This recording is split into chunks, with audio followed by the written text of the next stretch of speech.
خواب جب میں نے سنا کہ اس کی خودکشی کے پیچھے کار فرما عوامل کیا ہے، یعنی اس نے خودکشی کیوں کی، تو یہ ایک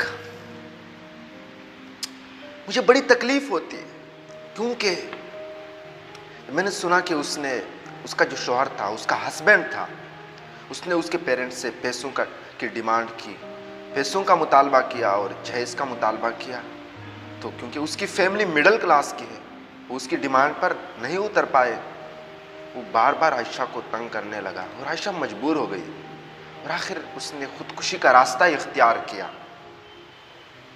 سب سے پہلے میں یہ کہنا چاہوں گا کہ جہیز یہ ایک معاشرے کے لیے ایک ناسور بن چکا ہے، یہ ایک لعنت ہے، اس لعنت کو جتنا جلدی ہو سکے ختم کیا جائے ہمارے معاشرے میں۔ دیکھو اللہ تعالیٰ نے اس اسلام کو آسان بنایا ہے تاکہ امیر اور غریب سب اسلام پر چل سکے، یہ مکمل ضابطۂ حیات ہے اور ہم اس کو مشکل سے مشکل بنا رہے ہیں۔ اسلام میں جہیز کا کوئی کنسپٹ ہی نہیں ہے، یہ مغرب کی طور طریقے، یہ مغربی اقدار کیوں ہم اس کو ہوا دے رہے ہیں، ہم اس کو رائج کرنے کی کوشش کیوں کر رہے ہیں؟ ایک ایسا وقت آنے والا ہے جب ہم اپنی اسلامی اقدار کو پس پشت ڈال کر مغرب کے طور طریقوں کی تقلید کرنے لگیں گے۔ مجھے بڑا افسوس ہوتا ہے کہ ہماری بہنیں، ہماری بیٹیاں محفوظ نہیں ہیں۔ دیکھو صرف اسلام واحد مذہب ہے جو ہماری ماؤں کو، ہماری بیٹیوں کو یعنی عورت کو تحفظ دیتا ہے۔ عورت کے تحفظ کی پوری ذمہ داری اٹھائی ہے اسلام نے۔ اگر ایک مسلمان بہن، ایک مسلمان بیٹی تنگ آ کر خودکشی کر لیتی ہے تو یہ ہمارے لیے سوچنے کا مقام ہے۔ تو اس جہیز کی لعنت کو ختم کر دیا جائے معاشرے۔ اور دوسرا کہ کیا اسلام میں خودکشی حرام ہے؟ جی بالکل حرام ہے۔ اسلام قطعاً اجازت نہیں دیتا کہ انسان اپنی زندگی سے تنگ آ کر اور آخر میں اپنی زندگی کا خاتمہ کر دے، بالکل نہیں۔ اسلام کہتا ہے لا تقنطوا من رحمت اللہ، اللہ کی رحمت سے مایوس نہ ہونا۔ اسلام ہمیں اللہ کی رحمت سے مایوس نہ ہونے کا حکم دیتا ہے۔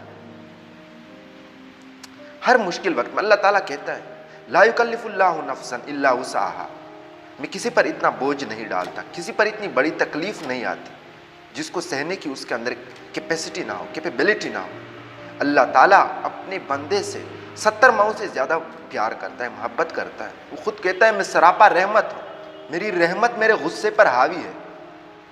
جو کبھی کبھی آزمائشیں آتی ہیں، اگر انسان آزمائشوں میں فیل ہوتا ہے تو وہ خودکشی کا راستہ اختیار کر لیتا ہے۔ تو یہ خودکشی کا راستہ اللہ کی آزمائشوں سے فرار ہے۔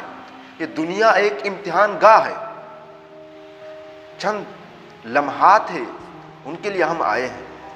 یہ خوشیاں بھی آئیں گی، تکالیف بھی آئیں گی، ان کو ہر حالت میں صبر کرنا، کیونکہ سورہ یوسف میں اللہ تعالیٰ کہتا ہے کہ صبر اور تقوی کرنے والوں کو میں جزا ضرور دیتا ہوں۔ تو اگر آپ اللہ تعالیٰ پھر کیا کہتا ہے آگے، ان اکرمکم عند اللہ تقوی، یعنی ایک آیت ہے اس میں اللہ تعالیٰ کہتا ہے کہ جو تقوی والے ہیں ان کے ساتھ ہمیں، اور جو صبر کرنے والے ہیں ان کے لیے اجر عظیم ہے۔ تو ہمیں ایسے حالات میں صبر کا دامن پکڑے رکھنا چاہیے۔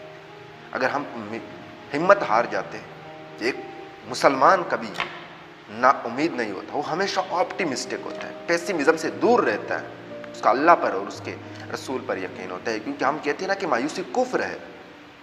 تو یہ تو مایوسی کی انتہا ہے کہ آپ کی تو میں نے نہیں جینا، مجھے نہیں جینا، کیونکہ میری تقدیر میں سب کچھ، میری تقدیر ہی ایسی ہے۔ تو ان کفریہ کلمات۔ اور دوسرا، کیا اس سے گناہ کا ارتکاب کرنے والے کے لیے ہم مغفرت کی دعائیں کر سکتے ہیں؟ بالکل کر سکتے ہیں۔ دیکھو حضور کے زمانے میں جس نے خودکشی کیا ہے، حضور نے ان کا جنازہ نہیں پڑھایا، لیکن صحابہ کو بھی نہیں روکا، کیونکہ یہ ایک گناہ کبیرہ ہے لیکن یہ کفر نہیں، اس لیے ان کے لیے مغفرت کی دعائیں ہم مانگ سکتے ہیں، کر سکتے ہیں، ہماری ہمدردی ان کے ساتھ ہے۔ اور لہٰذا معاشرے میں دوبارہ کسی بہن کو اپنی زندگی سے مجبور ہو کر، اپنی آئلی زندگی سے تنگ آ کر خودکشی کرنے نہ دیا جائے۔